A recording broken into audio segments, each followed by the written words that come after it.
Regularly scheduled meeting of Los Angeles City Council's Planning and Land Use Management Committee. I want to thank the On-Time Caucus for being here and seated and ready to go.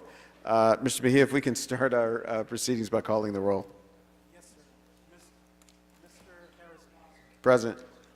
Mr. Lee. Present. Ms. Yaroslavsky. Here. Ms. Padilla. Here. Ms. Hutt. Here.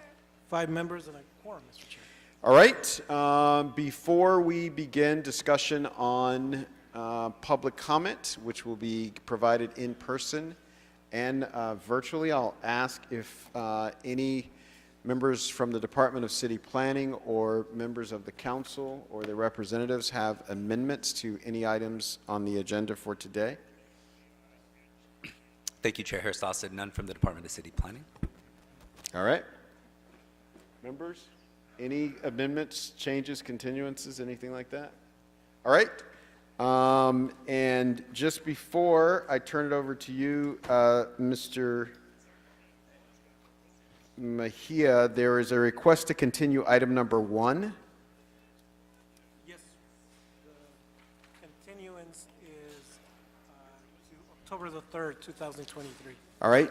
So item 1, everybody, without objection, will be continued to the 3rd day of October in the year 2023. So if you are either in person or on the phone to speak on item 1, there will be an opportunity to do that October 3rd, around 6 weeks from now. So now we'll read the rules and instructions for public comment, both in person and virtually. Yeah, pardon me?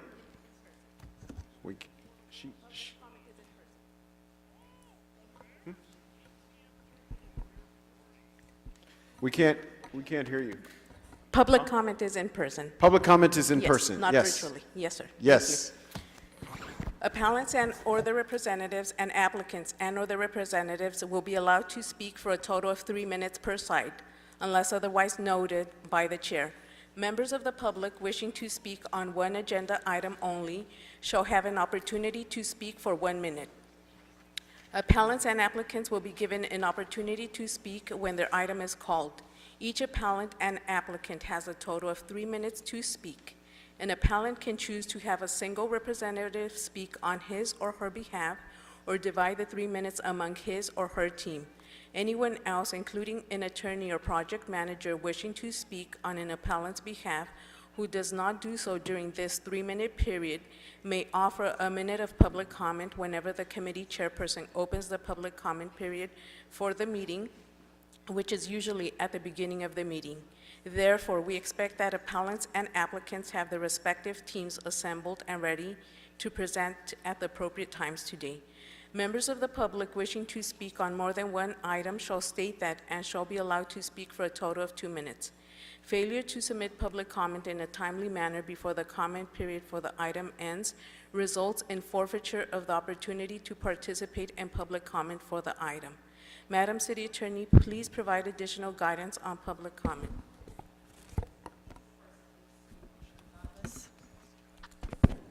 When speaking on the agenda items, you must be on topic. Our goal is to get through as many speakers as we can. If you are not speaking on topic or we cannot tell whether you are speaking on an agenda item, you will get one brief warning. If you do not immediately get clearly back on topic, or if you stray off topic, you will forfeit the rest of your time and we will move on to the next speaker. We will inform you when your time is up.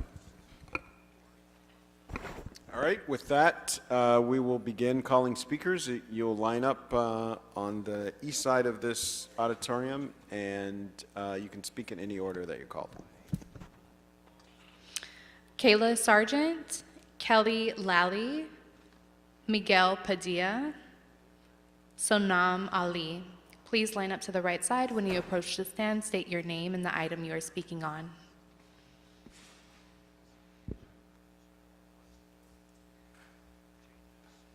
Hello, my name is Kelly Lally, and I live at 3707 Kelton Avenue in Palms. I'm here today speaking on behalf of myself and more than 300 neighbors to express our collective concerns about the excessive waivers being requested for 3704 Kelton Avenue. Despite hesitation by committee members, the City Planning Commission issued its letter of determination today approving the project. The developer's off-menu waivers would lead to an alarming 205% increase above the allowable base density in an area zoned for duplexes and fourplexes. Such a building would strain the already struggling infrastructure of Kelton and the surrounding neighborhood while opening up every district in LA to unchecked development.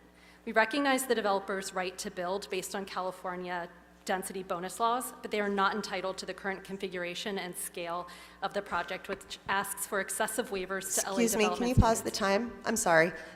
Quick question, which agenda item are you speaking on? Oh, it's just general public comment. Okay. Yeah. This will exacerbate lack of speed enforcement, traffic mitigation, and emergency vehicle access. When asking the LAPD West Traffic Division about traffic calming measures, they said the only real solution is to limit the number of people who live on Kelton, because even they have trouble getting their vehicles down the street.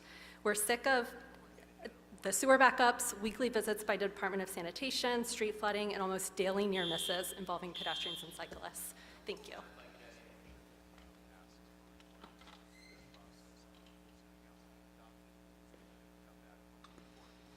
Arnold Sachs, Andrew Brady, Anil Ali, David Bass, Francis Anderson.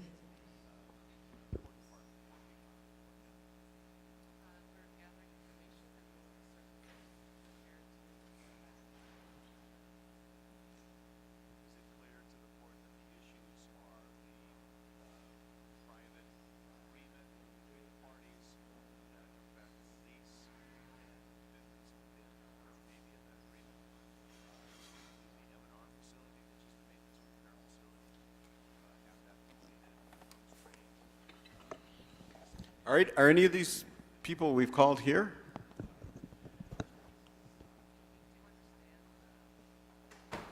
Come on up.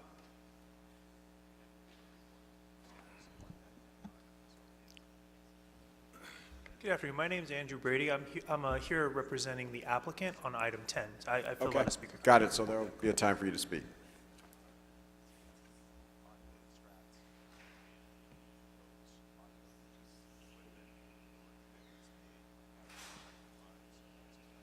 All right, if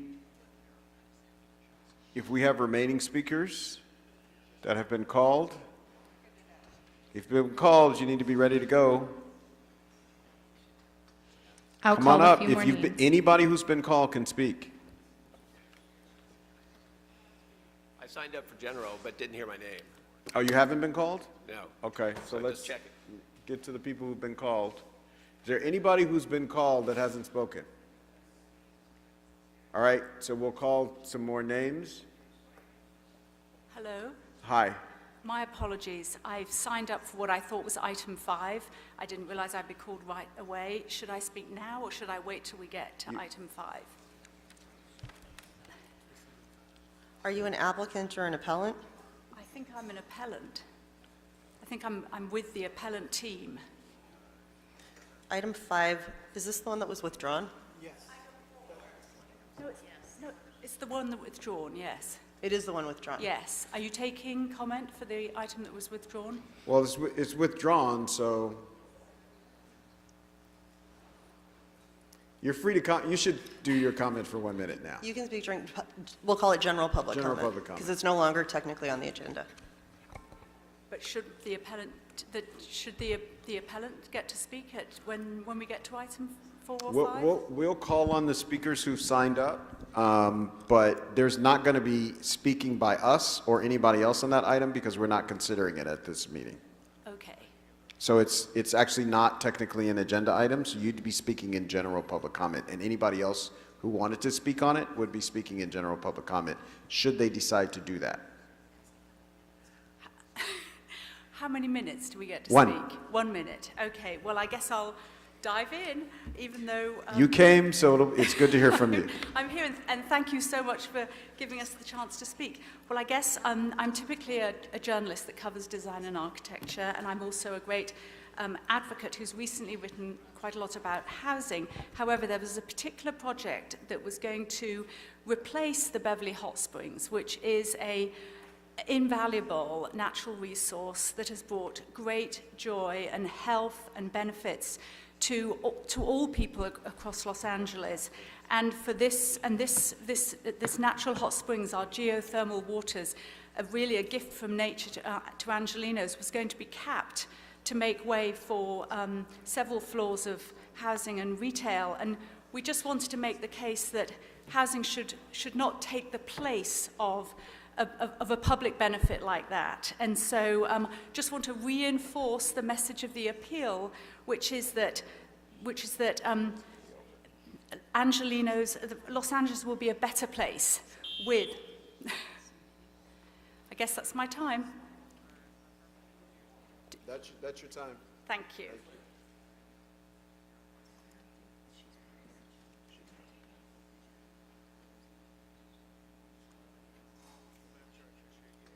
I'll call him. G. Suh, Goat Puppet Developer. Jennifer Oden. Kayla Sargent. Lee Wallish.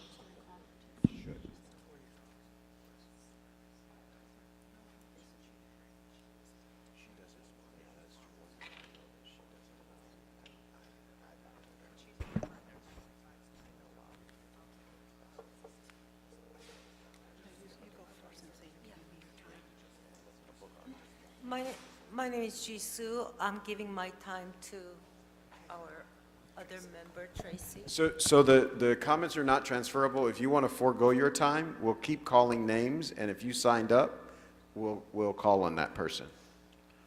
But the person who can speak during the time for your name is you, Okay. Only. and no one else. Okay, so you just start here, and you go until the timer goes, and then I'll pick up, because I used to do television. Okay. My name is Jisoo, and my friend Tracy Cook is a writer of LA history, and her blog is Lacholand. This fall will mark 131 years since Edward Doheny discovered oil in what is now Councilmember Hernandez District. Doheny's find challenges the city. Oil was king. About 5 years later, an African-American oil catter drilled for oil in what is now Vermont and Temple in Councilmember Soto Hernandez District.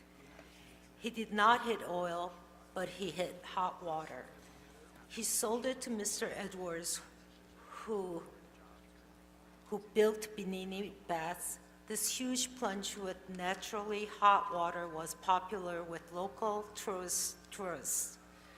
From 1903 to 1951, it served everyone who was white. After losing Thank you.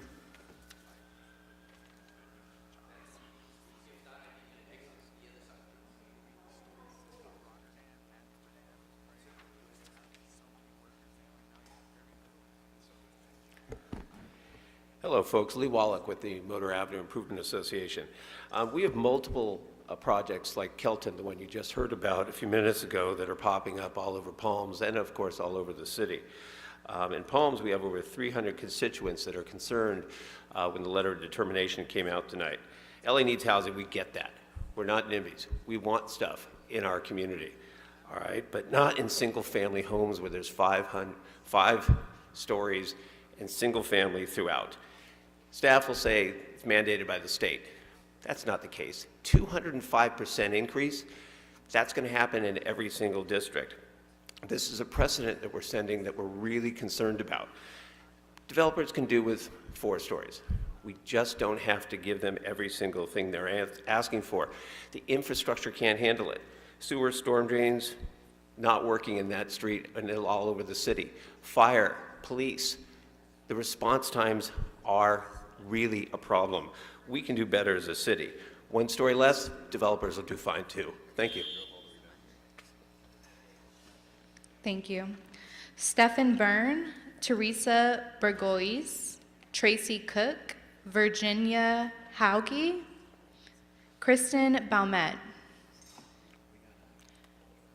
Good afternoon, Mr. Chair, council members. Jennifer Oden, I'm here on behalf of the appellants for item number 11, but I feel like there was a glitch and we have all been called now for general public comment. So I just wanted to be responsive to the committee, but I respect that we'll come back up for item number 11 when that's called. Thank you. If you are an applicant or appellant, you will be coming up to speak when the item comes to the floor. Thank you.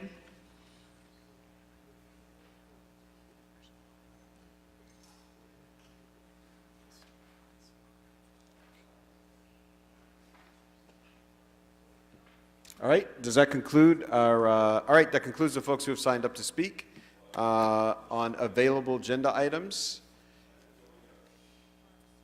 Hi, I'm finishing up. I'm Tracy Cook. Hold up. Did we call this person? Yeah. Did you sign up under Goat Puppet? I signed up, and then you guys were working it out, what it looks like when you pull something from the agenda, but you still have speakers who want to be on the agenda, because this thing was on the public document that said, oh, this is going to be spoken about. You guys worked that out just a few minutes ago and said we could speak at the time or at public comment. So I got that, but we called your name? You did. Okay, well, let's do it. Okay. I didn't want to waste anyone's time. Hi, I'm Tracy Cook. I'm going to finish up what G said. After losing the desegregation lawsuits by civil rights activists, the operators of Bimini Baths sold it in bankruptcy. No one in the city did anything to keep the only natural hot spring open and desegregated. Around 1900, and also in Soto Martinez's district, another wildcatter hit hot water. One family bought the lot and gave the hot water to neighbors for free. Remember that era? The lot sat undeveloped until 1984, when a Korean-American family bought and developed Beverly Hot Springs. Modeled after health spas in Korea, and unlike Bimini, the patrons are all demographics: Asian, white, African-American, Latino, old, young, all incomes. We all come to hot springs, and tourists too. Our bodies are replenished by the water, but there is another type of healing at BHS. After the civil unrest of '92, when there was so much animus splintering Korean and African-American communities, you know where there was peace? Beverly Hot Springs. Racial tension is absent there. Let's save the hot springs. Thank you. Thank you. Thank you so much. All right, I think our final speaker is Goat Puppet. Yes, and technically, for the record, I signed up as Goat Puppet Nigger Developer, a special kind of developer. What items are you speaking on? Oh, all items and general comment. That's what Imelda told me. Yes. So, of course, now we have to restock our commissions with our criminals. Let's get to that. Yes, let's see what we got here. We have Helen Long to the LA City Planning Commission. Yes. Yes, that's a good place. You can learn how to steal there. So if you want to learn how to steal, take it. If you don't, get out while you can before the FBI handcuffs you. And then you get number 8, Amber Seek to the Harbor Area Planning Commission. What a nice name. I wish I could have a name like that. You could if you change your name. No, I don't want to. So yes, we always approve of the Seeks. We will allow the Seek to seek her appointment. Get it? Then we have the Cannabis Commission, known as POT. Yes, Marchese's favorite commission, because you know we all like medical marijuana, don't we? We like to smoke it.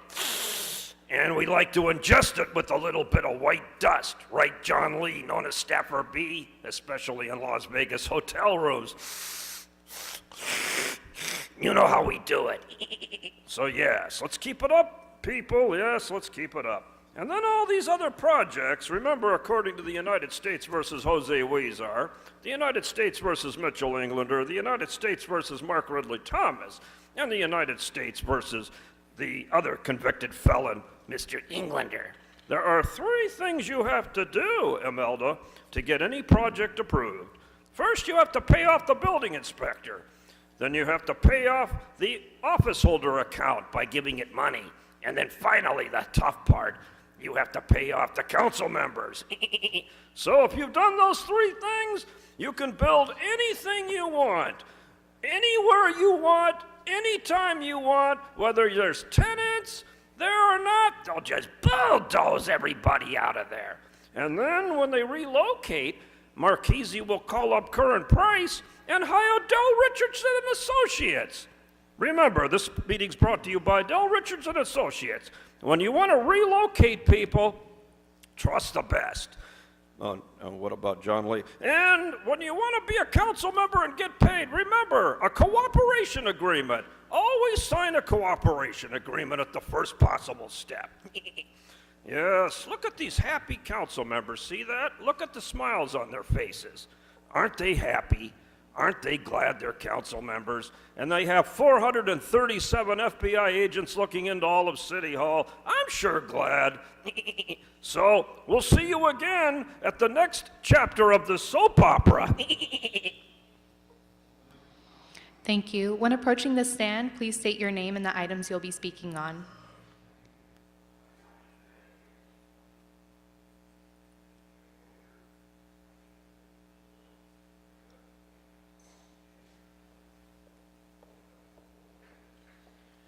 Hi, I'm Teresa Burgoyes. I'm here to speak about item number 4, please. Please begin. Yes. Okay, great. That was a really hard act to follow. I'm sorry I didn't, gosh, I wasn't prepared for that. Good afternoon. I'm here to talk about Beverly Hot Springs. I signed the appeal to stop the demolition of the hot springs because I truly believe this is a sacred place in Los Angeles and that we need to protect it as we protect the La Brea tar pits. It's been servicing the community for 120 years. I've watched people from every demographic, disabled, celebrities.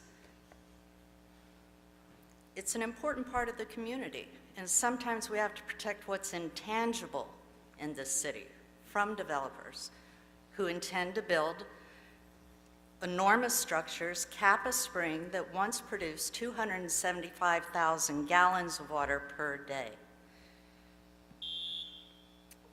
All right, thank you.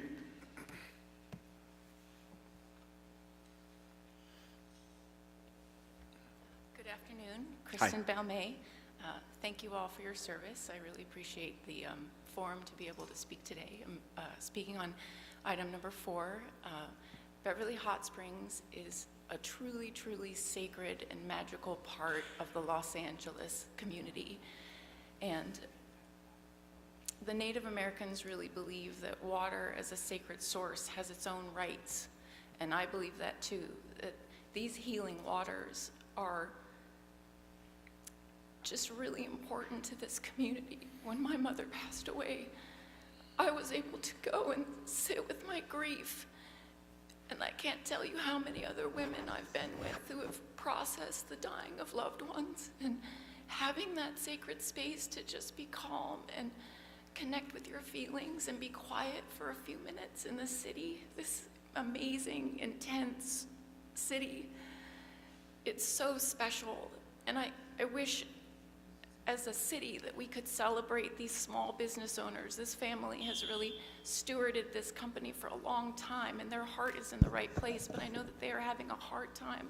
Like small business owners, families that run small businesses are really important. Thank you. That's your time. Thank you so much.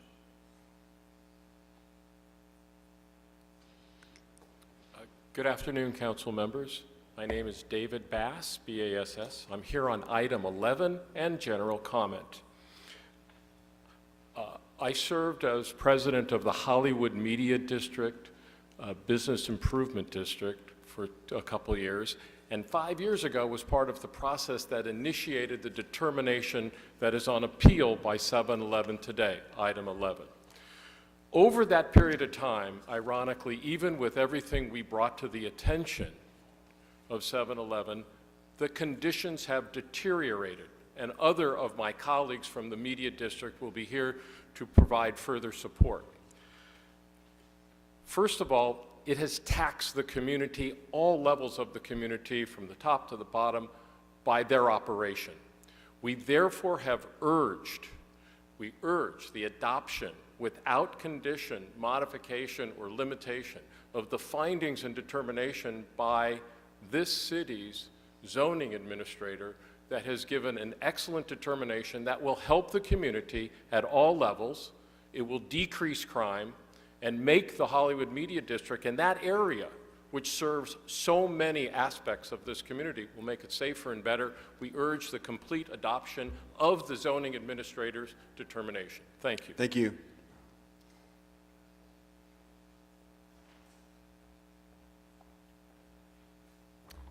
Good afternoon. I'm here to speak on item number 11 in general comment.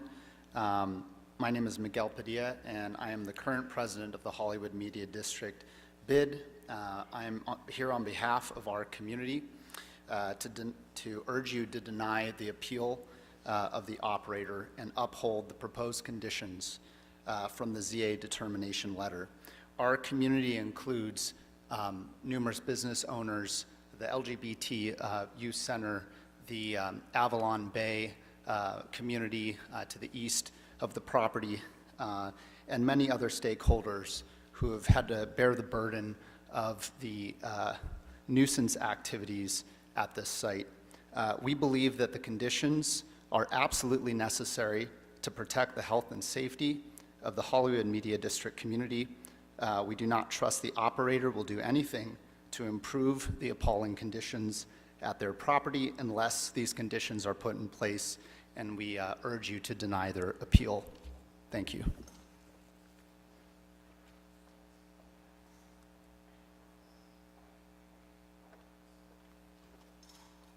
Hi, my name is Kayla Sargent. I'm here for item number 11. I am against the appeal for 7-Eleven. I represent Avalon Bay Communities and serve on the board of directors for the Hollywood Media District. Avalon Bay owns a 695-unit multi-family luxury building adjacent to 7-Eleven.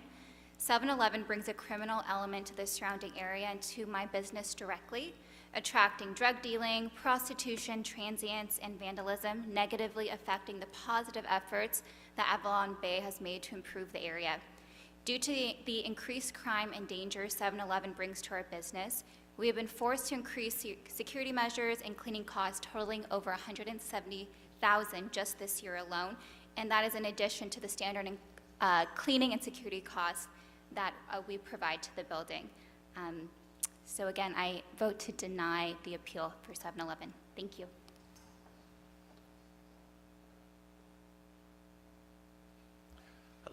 Hello, my name is Stephen Byrne. I'm from the Los Angeles LGBT Center. We're an adjacent property to the store under consideration for item 11. I want to urge you and echo the comments from my colleagues in the Media District BID to decline the appeal from 7-Eleven for the zoning administrator's considerations. We think that they're really good recommendations. I don't represent a high-end condo or business stakeholders. I represent an organization that looks after primarily homeless youth and seniors and vulnerable LGBT community members. And this property has been the bane of our life since we moved into our Santa Monica premises in 2019. We finally looked forward to some kind of relief when we saw the recommendations from the zoning administrator, and I hope that you guys take a close look at that and you listen to the voices from the community who are very much hoping that the zoning administrator's recommendations will in fact be followed and that you'll take up the recommendation. We spend a lot of time cleaning up after people in there. We also provide services to folks who might otherwise want to be going to 7-Eleven. We don't have hostility to homeless or transient people at all. We embrace and welcome them. We do have hostility to some of the behaviors that emanate from this particular property. Thank you. Thank you. The last speaker is approaching the stand. Hello, my name is Monique, Monique Bureau, and I'm here speaking on Beverly Hot Springs on behalf of that, 308 North Oxford, item 5 on the list, but I heard other speakers say item 4, so you figure it out. I want to speak in favor of the importance of saving the hot spring. I understand that there could be development in the future. However, whatever should occur, saving the hot spring, I believe, is critical to Los Angeles. I live in Los Angeles. I was born and raised here. I'm watching many developments pop up, a lot of decisions in favor of profit. I believe it's time for people to make decisions in favor of retaining some of the history of our city, the springs that are so important, one of the last remaining operating natural hot springs that were once our fair land was filled with hot springs that have now been capped and paved over. So I implore you to understand the importance of this for this project and think about it as you move forward making decisions on others as well. Thank you. Thank you. All right, that concludes public comment. Now we can go through our agenda. Mr. Mejia, item 1 has been continued.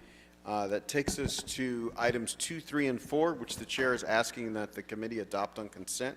If you will read those into the record. Yes. And call the roll. Yes. Item 2, sir, is a motion Blumenfield Hernandez. It's instructing the CAO, along with various departments, to review the city's current interim permanent supportive or affordable housing permitting approval and communication process. The recommendation is to adopt that motion. Item 3, it's a categorical exemption from CEQA, the related findings, the report from the Planning Commission as to a proposed ordinance relative to amending the provisions that regulate development applications and approvals in the city's coastal zones. Recommendation therein is to request the city attorney to prepare the ordinance. Item 4, motion Ramon Soto Martinez instructing the Bureau of Engineering, Building and Safety, along with the CAO, to report on the feasibility and cost estimate to complete the permanent hillside stabilization for the property located at 3585 Multi-View Drive in Studio City. The recommendation is to adopt the motion. I will call the roll. Mr. Harris Dawson. Yes. Mr. Lee. Aye. Ms. Jaroslawski. Yes. Ms. Padilla. Yes. Ms. Hutt. Yes. That's 5 members and unanimous, Mr. Chair. Excellent. Thank you so much. That takes us to item number 5, where there has been a withdrawal of the application that this item speaks to. If you can read into the record what our instructions in that regard will be. Yes, so the applicant has withdrawn the application, sir. So the recommendation is to receive and file in as much as the applicant has withdrawn the application in a communication dated August the 22nd, 2023, and which has been uploaded to the council file. All right. If there are no comments from the council office on this item or members of the committee, that'll be the order without objection. That takes us to item number 6, or do we need to call the roll on that? Yes, let me call the Call the roll, roll, sir. okay. Mr. Harris Dawson? Yes. Mr. Lee? Aye. Ms. Jaroslawski? Yes. Ms. Padilla? Yes. Ms. Hutt? Yes. That's 5 yes, and I carry. All right, and we also have item 6, where the availability of said candidate has been withdrawn. Yes, so the recommendation is to approve the August 10th, 2023 communication from the mayor to withdraw the nomination, and 2, to receive and file the communication dated July the 31st, 2023. I will call the roll. Mr. Harris Dawson? Yes. Mr. Lee? Aye. Ms. Jaroslawski? Yes. Ms. Padilla? Yes. Ms. Hutt? Yes. That's 5 members, and that action carries, Mr. All right, that takes us to item number 7. Yes, item 7 is a communication from the mayor relative to the reappointment of Ms. Helen Lung to the City Planning Commission for the term ending June 30th, 2028. All right, if Ms. Young is here and would like to join us at the table, I'll ask you to just briefly tell us about yourself and what you hope to accomplish serving the city in this regard. Thank you. Good afternoon, council members. I am honored to be considered for reappointment to the City Planning Commission. I have had the privilege to serve the past few years working with the community and the planning team to think about what is that good balance between planning policy that is equitable given the challenges facing our city. And as someone who has a background in public policy and urban planning, who has worked for city council member, understanding the challenges of what a planning department has to go through, and most importantly, understanding that the planning process doesn't work easily for community members. So as a child of working class immigrants, as someone who works at a community-based organization in Northeast LA, I bring that perspective of making sure that as we decide citywide policy, as we think about major projects that set precedents, that we think about what kind of city we want to be, a city that's equitable, that accommodates everyone, but also provides predictability and transparency. So with that perspective, I would be honored to be reconsidered. To continue my service, we have a lot of community plans that will be very important in the years to come, that will help us meet our arena goals and help us grow as a city in a way that reflects the diversity of perspectives in all of your districts.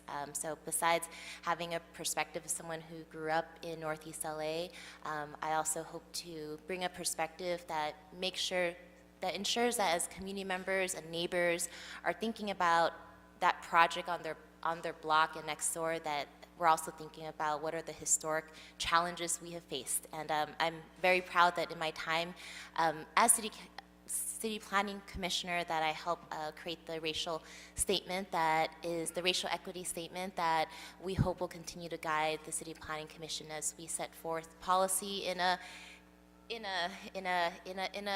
context that's very difficult, which is what you all as council members are dealing with day to day. Thank you. Thank you so much. Questions or comments, members of the committee? All right, seeing none, I'll encourage enthusiastic adoption of this item. Mr. Mejia, if you can read instructions and call the roll. Yes, so the recommendation is to approve the nominee. I will call the roll. Mr. Harris-Dawson? Yes. Mr. Lee? Aye. Ms. Jarosowski? Yes. Ms. Padilla? Ms. Hutt? Yes. That's 5 members and unanimous. All right, that takes us to item number 8. Congratulations. Item 8, sir, it's communication from the mayor relative to the reappointment of Ms. Amber Ginsburg to the Harbor Area Planning Commission. All right, do we have the nominee present? Yes, please take a seat. May the record reflect that the last name is Sheik. Sheik? Yeah, not Ginsburg. That's a big difference. Yeah, no, culturally too. So, would you like me to just introduce myself? Yes, please. Hi, everyone. So I'm Amber Sheik, formerly Sheik Ginsburg, and I've been serving on the Harbor Area Planning Commission since 2019. I've enjoyed serving, and really, the harbor area is, number one, a unique area, and also going through a unique transformation at this time. My background is in social services, homeless services, housing advocacy, and serving nonprofits. I also am a lifelong resident of the district. Both my parents immigrated to the district from different countries back in the 70s. And I think I have a very good understanding of the community as a whole. I also run a council district-wide working group on homelessness and solutions. And so I think I bring a balanced perspective to development and thinking about what works best for community when it comes to quality of life, when it comes to the pros and cons of the different developments we hear come for appeal as well. So I would be honored and proud to serve again on Harbor APC. If anyone has any questions, I didn't bring a baby though. Thank you so much for your service. Babies are welcome, by the way, despite what the editorial board at the Times might say. Any questions or comments on for this nominee? All right, seeing none, we'll encourage enthusiastic adoption and ask Mr. Mejia to call the roll. Yes, recommendation is to approve the nominee, Mr. Harris-Dawson. Yes. Mr. Lee. Aye. Ms. Jarosowski. Yes. Ms. Padilla. Ms. Hutt. Yes. That's 5 members, unanimous, Mr. Chair. All right, thank you so much. Congratulations Thank you again. very much. Thank you. Next item, Mr. Mejia. Yes, item 9, sir, is communication from the mayor relative to the reappointment of Ms. Tyrese Mason to the Cannabis Regulation Commission.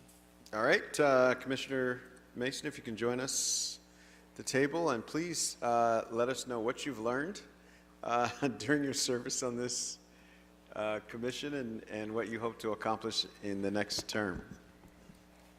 Good afternoon, everyone. I would like to thank the mayor for allowing me to serve another 4 years on this commission. I've served since August of 2019. It has not been without controversy or challenge. I would say that the USS DCR has sailed through some very hostile waters to arrive in a more calmer place today.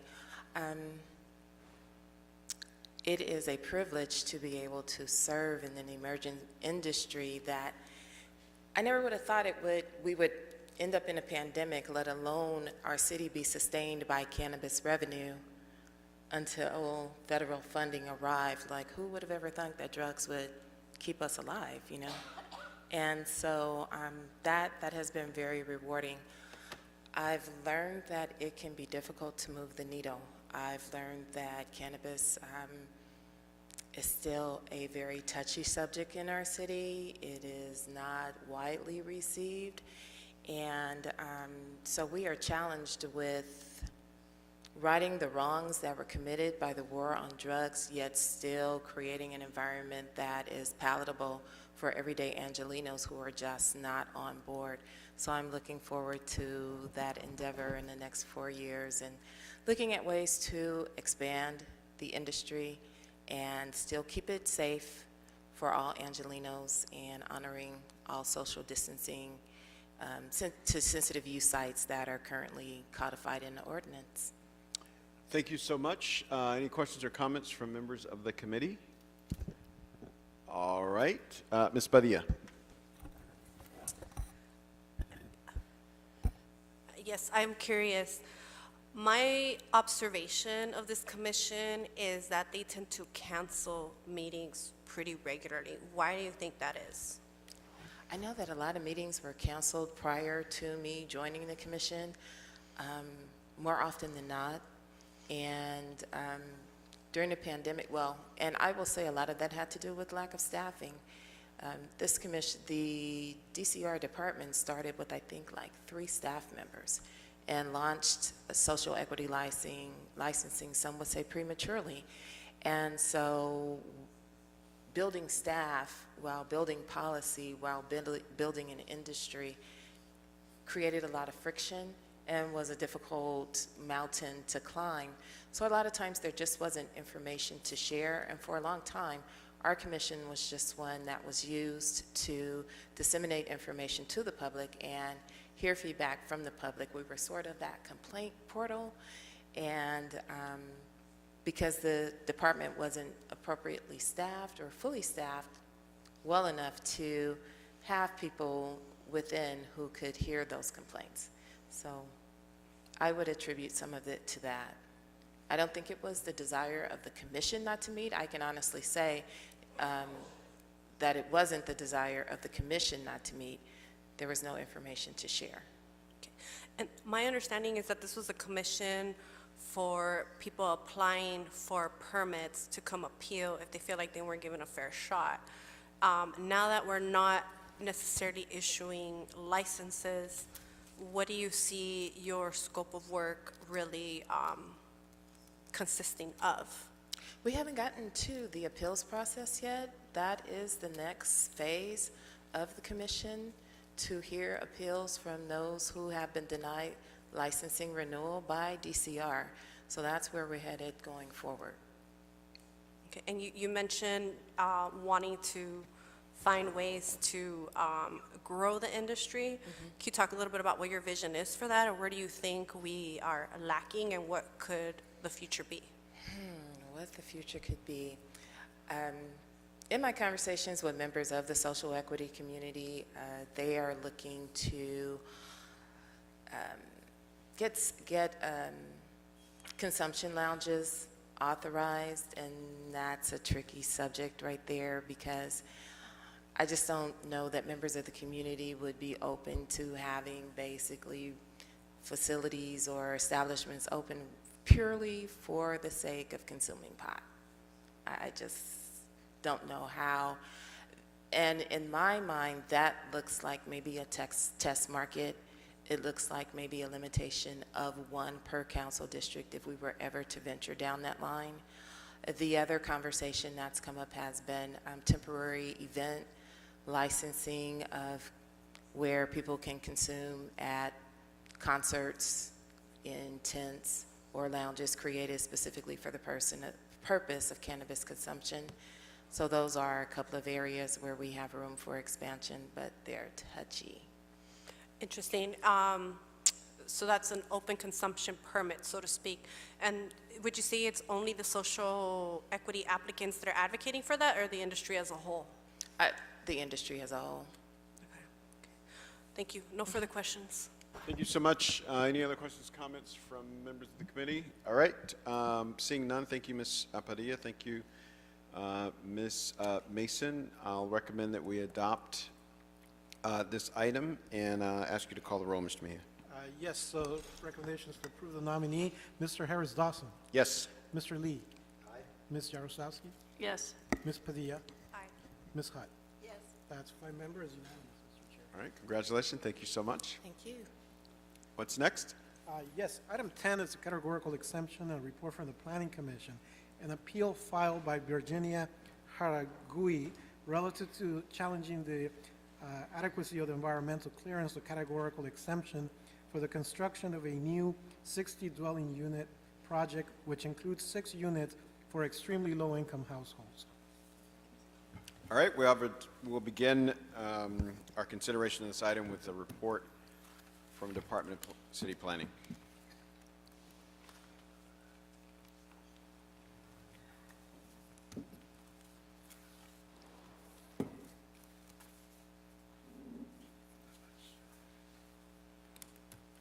Good afternoon, Plum Committee. This is David Woon with LA City Planning.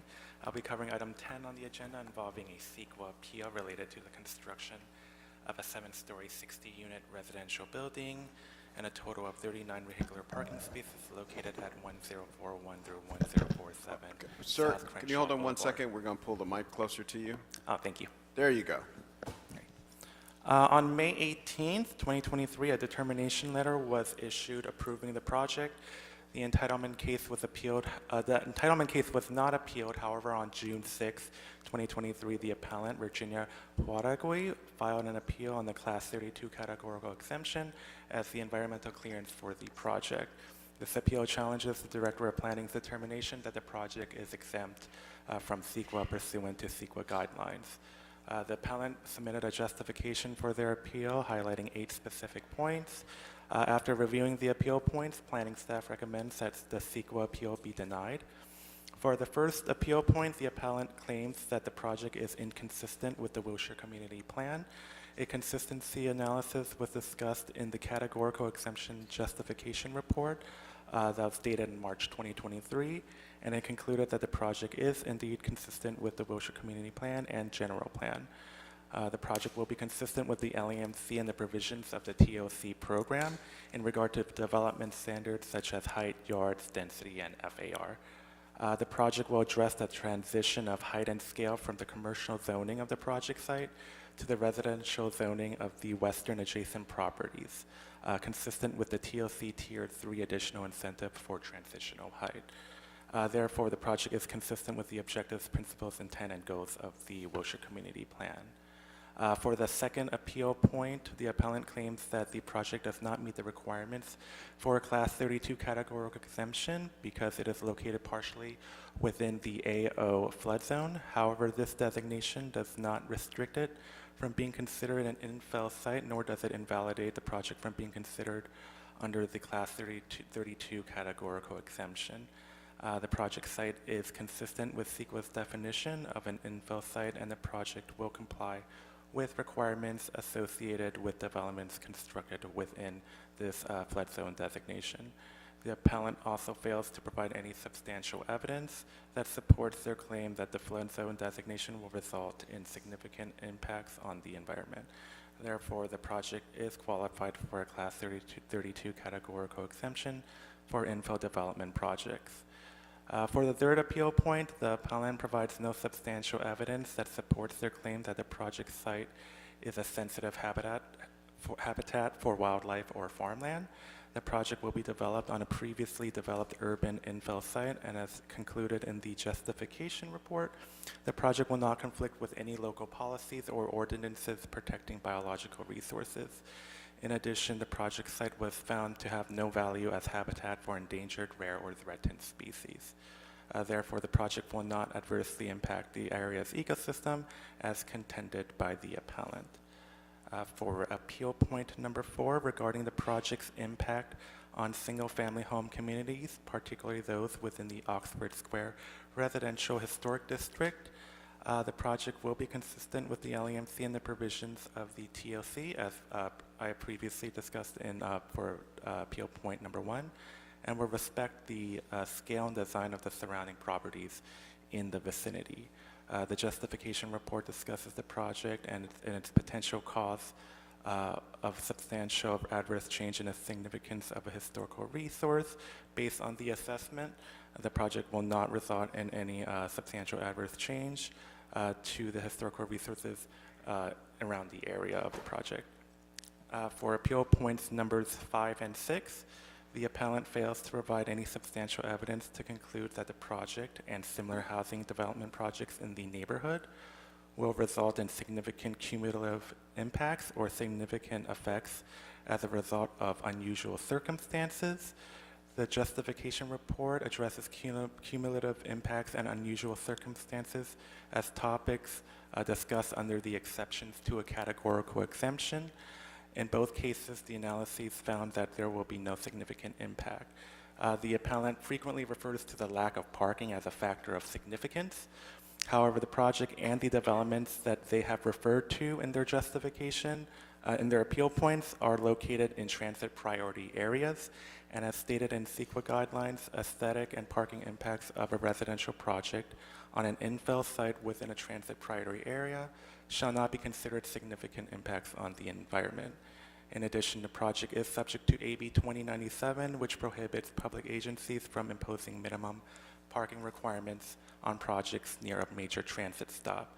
Therefore, the appellant has not met the burden of proof that validates the assertion that the cumulative impacts and unusual circumstances exceptions applies to the project. For appeal point number 7, the appellant claims that a site plan review should be required for the project.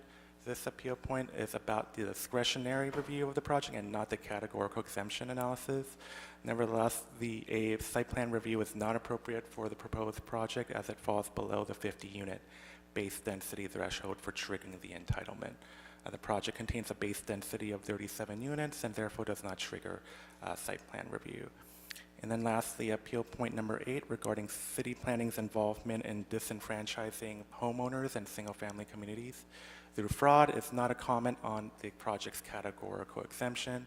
This comment does not state any concern or question regarding the adequacy of the categorical exemption. As demonstrated in the categorical exemption justification report, staff has determined that the project does qualify for a Class 32 CEQA exemption and recommends the Plum Committee to deny the submitted CEQA appeal and sustain the Director of Planning's determination.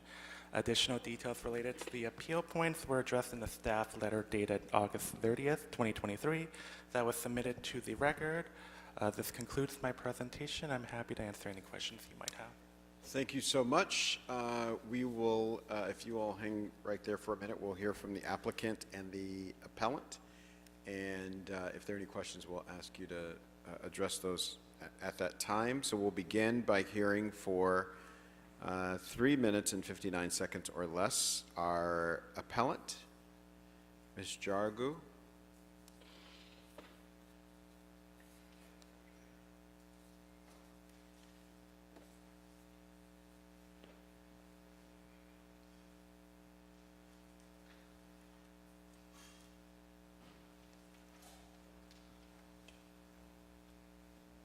Hello, my name is Virginia Haregi.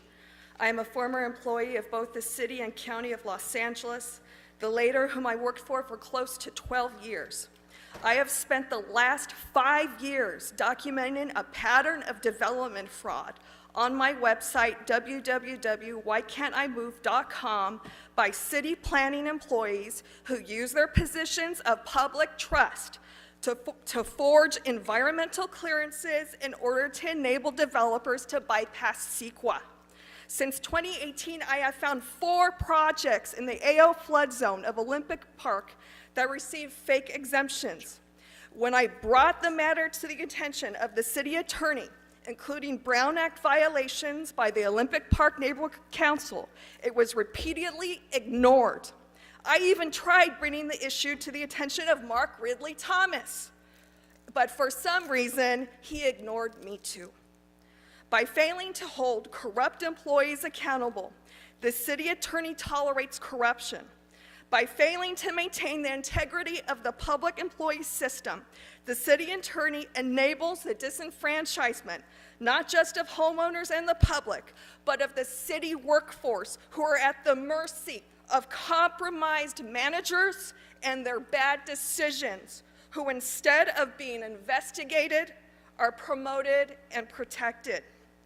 By failing to investigate claims of corruption, the city attorney enables corruption and thus contributes to the deterioration of the city infrastructure and the stress on the servants who have no safe space to complain without serious repercussions to their careers. Since my initial writings to the city, laws governing CEQA have been adjusted to eliminate the protection of flood zones from categorical exemption so that developers can push unsustainable development even when their previous projects are debt-ridden and sit empty. The city and Jameson make several claims in their rebuttal to my appeal. The most serious is that I failed to provide proof of my claims of fraud. Proof of fraud was provided to the City Planning Commission in 2020 involving the approval of the Solaris PSH housing project and can be found on the city's electronic file located at planning.laCity.org/DC/POPY/DCTLDOC/585508. In this appeal, I had incorrectly applied the term infill site to describe 1041 to 1047 Crenshaw, which was such an affront to city planning and Jameson developers, they collectively referred to the term 30 times in their response. The emphasis on this typo is meant to discredit this appeal and discredit claims of fraud in order to prevent further inquiry from you. The correct term is qualified infill housing project. State law PRC 2115927 prohibits developers from splitting or piecemealing development projects in order to qualify for exemption. Jameson Services is piecemealing their project into 2 separate apartment complexes over 5 lots for a total of 160 units. By splitting the project, the Department of City Planning is attempting to assist the developer in evading a site plan review and site plan review hearing by claiming that the TOC guidelines disqualify 1047 Crenshaw from the requirements of the Municipal Code 1605 for projects over 50 units.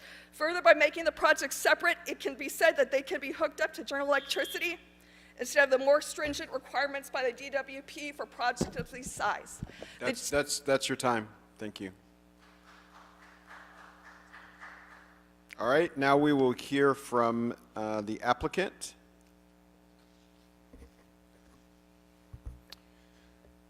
Good afternoon, Commissioners. Andrew Brady of the DLA Piper Firm on behalf of the project applicant. I think the relevant points in this appeal were comprehensively addressed by staff, both in Mr. Woon's comments and in the August 30, 2023 staff recommendation report that's in the file before the Commission. This project is here today on a appeal of a CEQA exemption for a single project. The broader issues and concerns about fraud have no place in this appeal and are not relevant to the specific findings of the City Planning Department with respect to the applicability of this project for this categorical exemption. I assure the Commissioners that this categorical exemption is a valid state law and that actual valid findings based on substantial evidence in the record of each factor required to find the applicability of the exemption as put forward by planning staff are in the record and there's no fraud involved in this process. As to the claims about other projects, those projects are not before this Commission, and to the extent there are claims of cumulative impacts, those are comprehensively addressed in the reports, and substantial evidence in the record supports the City's conclusion of less than significant cumulative impacts. There are multiple citations to public resource code sections that are not, the exemption is not claimed under those sections here. This is a Class 32 categorical exemption. Those are not factors in the city's findings here. And finally, with respect to the claims about piecemealing, there is a separate project being developed on an adjacent site that is an entirely separate project with a separate owner, separate planning applications. They function independently. They don't share utilities. They don't share driveways. They don't share anything. So under the CEQA piecemealing doctrine, which is splitting up a project, has no place here as another claim that planning has reviewed and rejected. This appeal is entirely without merit, none whatsoever. No evidence whatsoever is put forward to substantiate any of the wild allegations of fraud, and we request that this appeal be denied. Thank you. Thank you so much. So that concludes our testimony from Department of City Planning, the applicant and appellant. I'll ask that we begin our deliberation on this item by hearing from Councilmember Hutt. Thank you, Mr. Chair. Colleagues, I want to thank the department and the neighbors for looking into the appeal and making the findings that support the creation of more housing. Here's some things you should know about this project. The project is consistent with the city's goals, which will provide much-needed affordable housing and will have a minimal impact on the environment. The project will have a minimal impact on solar access for neighboring properties and is consistent with the city's general plan, which calls for the development of more affordable housing in the area. The project is also consistent with the density regulations, which allow for development of a 7-story apartment building on the site. It will provide just about 60 units of affordable housing, including 10% of the units that will be reserved for extremely low-income households. This will help to address the shortage of affordable housing in the community. The planning department conducted a study and found that a shade study particularly, and found that the project would only generate some shade in the sunrise hours. This would not make the use of solar panels completely infeasible for the neighboring properties. Therefore, I recommend that the City Council deny the appeal and sustain the determination for the project made by the Director of Planning. I ask for your yes vote. Thank you. All right. Thank you so much. So it's been moved that we deny appeal. I believe there's specific instructions. If there's no further discussion, we can read those into the record and call the roll. Yes, I'll read the recommendation. To deny the appeal filed by Virginia Harugi and thereby sustain the Planning Commission's determination to approve the project's environmental clearance categorical exemption from CEQA for the construction of a new residential building with 60 dwelling units, including 6 units set aside for extremely low-income households for the property located at 1041 through 1047 South Crenshaw Boulevard. I will call the roll. Mr. Harris Dawson. Yes. Mr. Lee. Aye. Ms. Yaroslavsky. Yes. Ms. Padilla. Yes. Ms. Hutt. Yes. That's 5 members and Excellent. Thank you so much. Let's go to item number 11. yes, sir. Item 11, a categorical exemption from CEQA related findings, a report from the Planning Commission relative to the imposition of corrective conditions for the operation of a 7-Eleven in an appeal filed by R. Bruce Evans for the property located at 6701 through 6707 West Santa Monica Boulevard to mitigate adverse impacts caused by its use. Property is located in CD 13. All right, we'll begin with a report from Department of City Planning, and I believe there's also staff from Los Angeles Police Department that are prepared to offer testimony as well. Come on up. Good afternoon, Plum Committee. Iris Wang with the Department of City Planning. Item number 11 pertains to an appeal to the zoning administrator's decision to impose conditions on a 24-hour 7-Eleven store located at 6701 through 6707 West Santa Monica Boulevard in Council District 13. On March 7, 2023, the zoning administrator issued a determination imposing necessary conditions to the operation of 7-Eleven in order to mitigate adverse impacts caused by the subject business. The alcohol use is not being revoked, and this is the first set of conditions imposed on the property. as the business has grandfather rights to sell alcohol prior to the requirements to file for a conditional use permit. On March 17, 2023, representative for the operator filed an appeal on the entire decision and specifically identified 26 out of the 37 conditions imposed on the letter of determination. These conditions require the operator to file a plan approval application for compliance review and maintain the use of the property per municipal code. Graffiti are to be removed within 24 hours, and premises are to be kept free of trash and debris. Signs are to be posted pertaining to loitering, narcotic use, weapons, trespassing, prostitution, and patrol. Public telephones, ATM machines, open storage, and new signage are prohibited. The hours of operation are modified to 5 a.m. through 11 p.m. daily, and at least one on-duty manager is required at all times. A minimum of one licensed uniformed security guard is to be on site from 3 p.m. until closing on a daily basis, and adequate exterior lighting and surveillance systems are also required. The owner and/or operator is also required to reimburse the city fees and surcharges for processing the nuisance abatement proceedings. These conditions imposed on the property are standard operational conditions for businesses such as the 7-Eleven, and the relationship of conditions to findings were also included in pages 71 to 73 of the letter of determination dated March 7th. The appellant's written justification of the appeal has been transferred to the council file for your consideration. The Hollywood Media District BID has submitted multiple letters over the past several years requesting for corrective conditions to be imposed on the property. The letter stated that the 7-Eleven consistently attracts criminal activity, violence, vandalism, transients, drug dealing, trash, graffiti, and prostitution. The Los Angeles LGBT Youth Center, which adjoins the subject 7-Eleven, has also submitted comments stating that staff and visitors of the center have been victims of verbal and physical abuse from customers of the convenience store. Per statistics provided by LAPD, there were close to 300 calls for service between July of 2019 to April of 2022. The criminal activities relate to theft, disturbances, robbery, narcotic activities, assault with deadly weapons, arson, intoxicated group, public intoxication, fight, burglary, and more.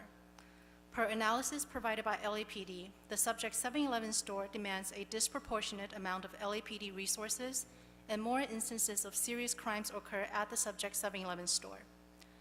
Based on this information, planning staff recommends that the Plum Committee deny the appeal and sustain the original determination by the zoning administrator. My colleague and I are available for any questions that you may have, and we have 2 LAPD vice detectives who are here to provide testimony. Thank you. All right, I'll ask those detectives to come forward and offer testimony from the table at this time, one or both. Come on up.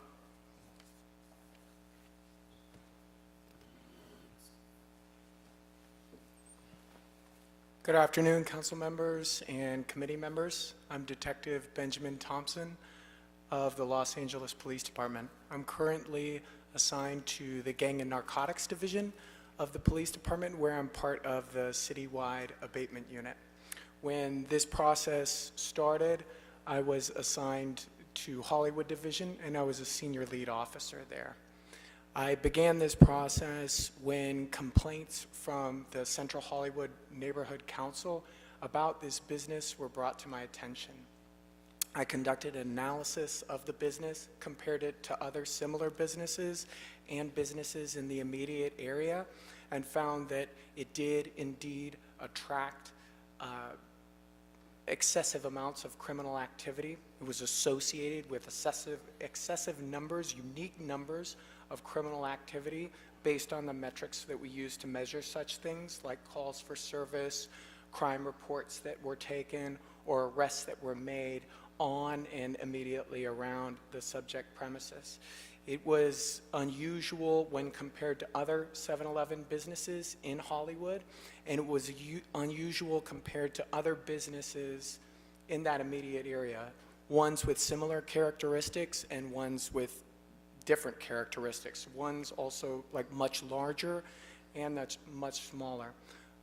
As stated by planning staff already, for a 3-year period, that business alone had been related to or associated with over 400 calls for police service.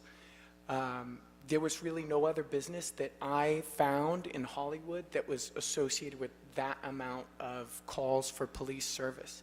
In addition to the police resources that this business was using during that time period, the media district bid also has security services, which were being commandeered by the business as well. Not only that, I had experience working in Hollywood as a vice investigator prior to when I was a senior lead officer, and knew this business through personal investigation or interaction in the area to be connected with late night prostitution activity and drug dealing. I brought the matter to the revocation unit of Department of City Planning, and then we proceeded to gather evidence and present the item for potential revocation or imposition of conditions at a zoning administration hearing. Zoning administrator elected to impose a series of conditions that would abate nuisance activity at the location or that business, which I believe should be affirmed today. And I would request that you deny the appeal. The same activity that I observed occurring from 2017 to 2019 in terms of calls for service, crimes, arrests from the police department is continuing to occur in alarming numbers at and around this business.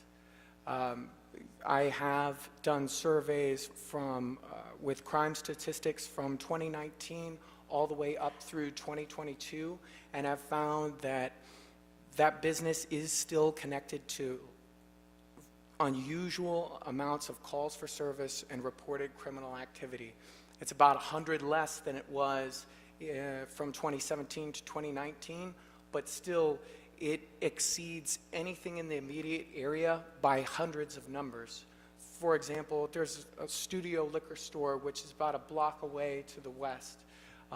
It retails a full line of alcoholic beverages and has convenience store amenities as well.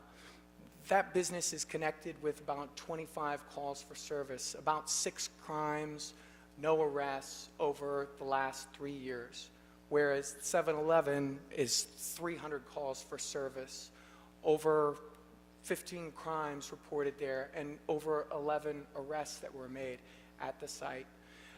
It looks different than other businesses in the area. I've recently inspected the site on Saturday morning at around 1:20. The parking lot was littered with trash. There were trash bags on the side of the building. Graffiti covered the east side of the building. No other business, no other parking lot in that vicinity looked like that 7-Eleven. In addition to that, last week on Tuesday, August 29th, investigators did an inspection there for compliance with state law and city ordinances as it relates to the sale of tobacco products at the business. A clerk at this business sold a minor decoy, a person under 21 years of age, tobacco products, even after scanning the person's ID and receiving an alert that they were under 21 years of age. It appears that the operators of this business are indifferent to the criminal activity that is occurring in relation to the operation, and have not taken appropriate steps to address that criminal activity or to assist the police department and those community organizations that are attempting to improve that area with such improvement. The police department can't occupy that business on a full-time basis, and it appears that's what is required to abate the criminal activity that is occurring in connection with that operation.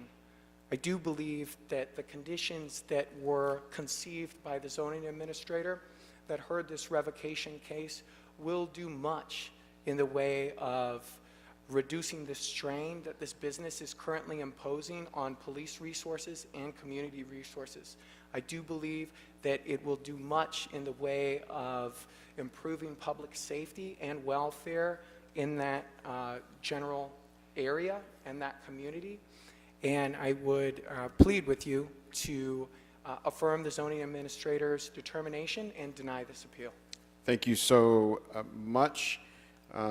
Before we have discussion or questions by committee members, I'll ask if Ms. Howard from Council District 1-3 has comments on this case.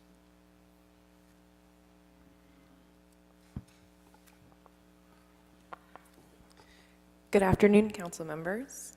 Emma Howard, Director of Community Development and Planning for Council District 13, Councilmember Soto Martinez. In the item number 11, Council File 230324, the 7-Eleven located at 6701 Santa Monica Boulevard, I did want to provide some context. Last week, the appellant's representative, Mr. Evans, met with our office to request that this case be continued for a 9th time. And he offered some unusual conditions. We made it clear to Mr. Evans that we were willing to consider this request if our colleagues saw some benefit. Despite the holiday weekend, our office was able to check in with both the LAPD and the Department of City Planning, and the consensus was against further delay. As you have heard today from the Hollywood Media bid, the staff at the Anita Mae Rosenstein campus of the LGBTQ Center, there is a strong desire to conclude this case. And therefore, our office does recommend that you deny the request for the appeal continuance, deny the terms of the appeal, and sustain the determination of the zoning administrator, and impose the corrective conditions to increase safety at this location. I will note that I was a planning deputy at Council District 4 when this case was first heard, much like Officer Thompson was not a detective at the time. So that gives you a sense of how long this case has been in process. Thank you so much. All right, any discussion on this item, members? Yes? Did you hear the appeal from? Oh, yes, so sorry.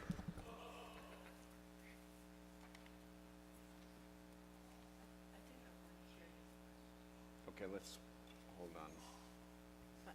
I have one question. I'm curious, was this, I see the dates of 1987, but was it always a 7-Eleven, or was it mom and pop something and then went into a 7-Eleven contract?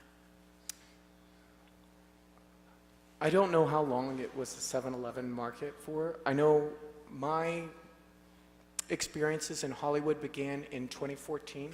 It was a 7-Eleven then, and I believe it had been for a long time before that. It has grandfathered status.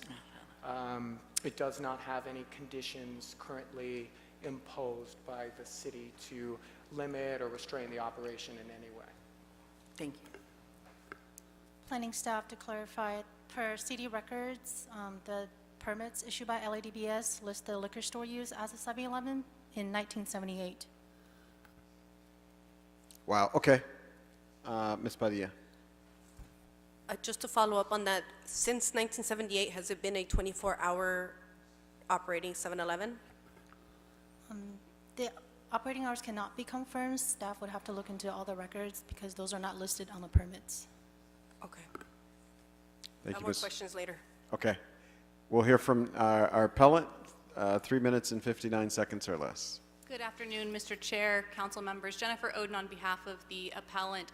Can I just ask a point of clarification? I have the business owners, the franchisees here. Can they each have 2 minutes in addition to my 3:59? It's ideal if you give the full presentation, if the person who is the representative represents everybody, because you're the appellant, right? Appellant's representative. Yes. So I will take that to mean no, and I will Yes. do mine in less than 3:59 and allow them to speak as well. I think it's important for the commission to hear from them. One more time. I will devote some of my time to the business owners so they can speak. I think it's important for the commission to hear from the franchisees. All right, so we're going to start the clock, and you all. Sounds good. Thank you, your Mr. thing. Chair. As I said, Jennifer Oden on behalf of the appellant, 7-Eleven, and the franchisees that are here today, the Ollies, we respectfully request a continuance. Ms. Howard alluded to the continuance request. Wait. Are you the appellant, or you are the appellant? The appellant's representative, yes. Got it, okay. As Ms. Howard mentioned, the appellant's representative request a continuance in order to come up with a solution to this proposed problem. At this point in time, One of the solutions that the appellant has come up with is to permanently cease alcohol, in this case beer and wine sales, at this location.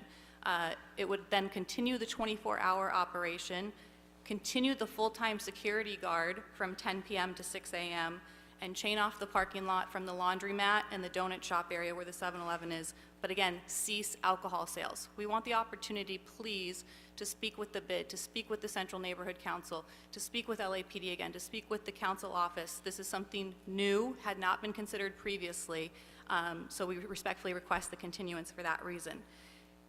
If the commission does not grant the continuance, then we respectfully request that the appeal be granted. The city initiated the revocation proceeding in this case without ever talking to the franchisees, the owners of this small mom-and-pop business. That's what it is, franchisees.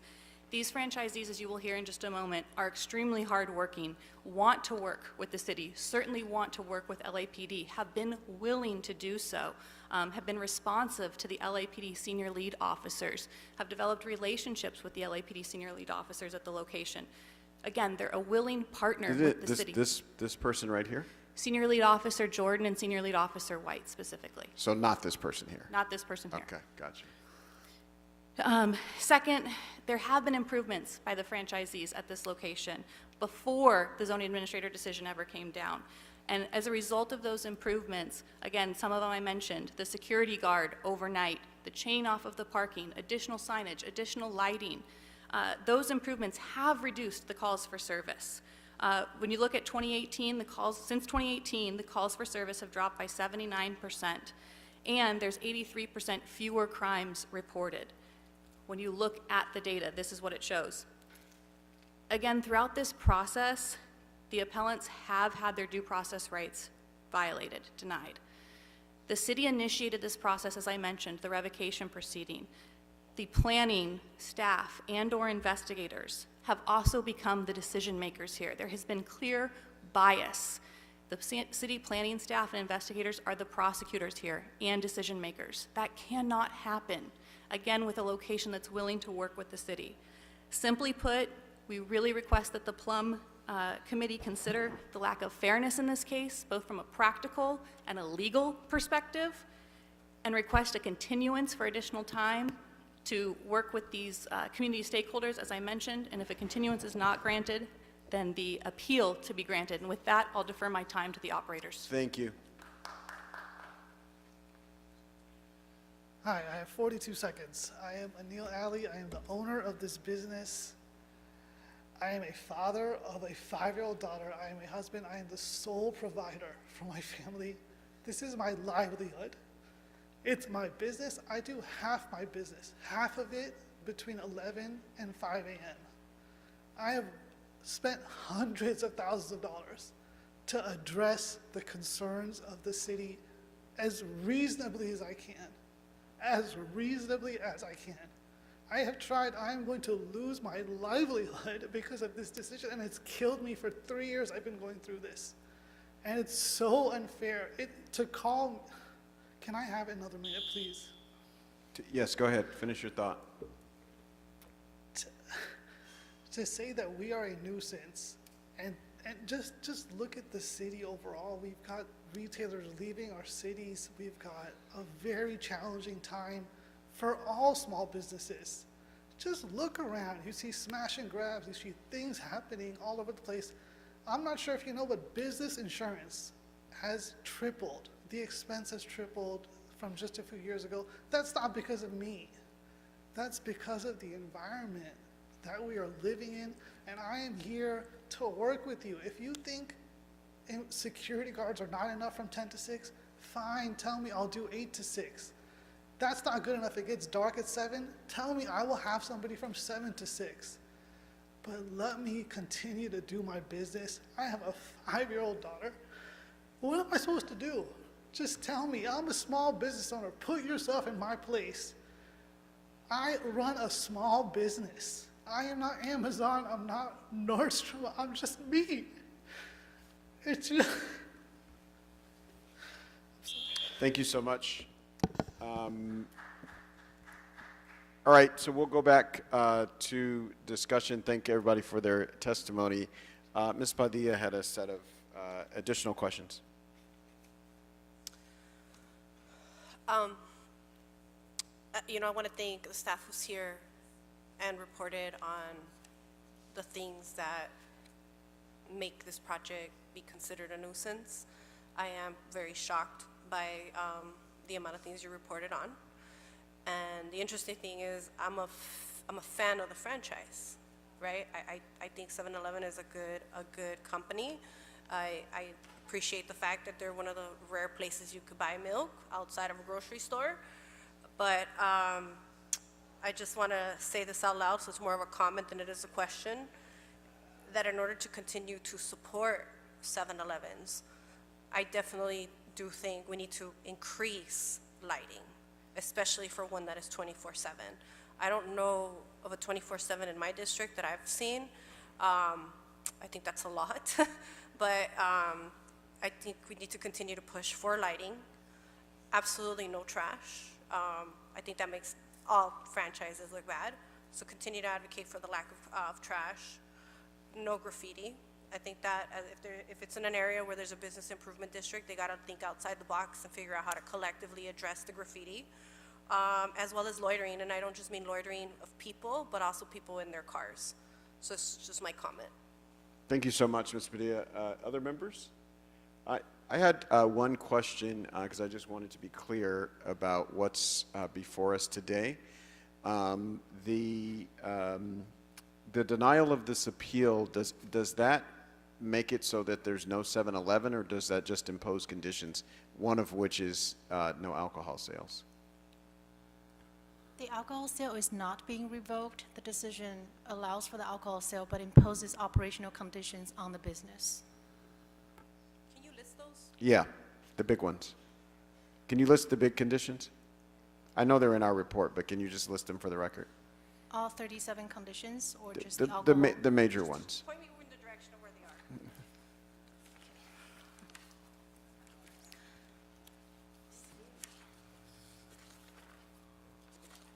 Because in the testimony, there was reference to alcohol sales. That's why I'm trying to clarify.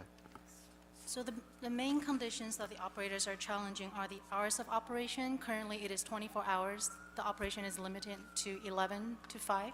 Got it? And the security guard, which will be required to be on site from 3 p.m. till closing, which is 11. Currently, the operator is volunteering, I think, 10 p.m. to 6 a.m. Got Should it. they be, should they keep the 24-hour operation? And the on-site duty manager that will be required, currently it's not clear there's an on-duty manager that's on site the whole time.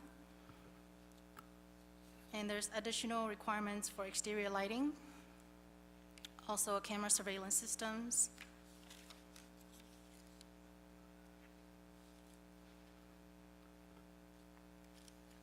Prohibiting of sale of single cigarettes, single cups, and conditions related to sale of ice. All of which are already illegal, right?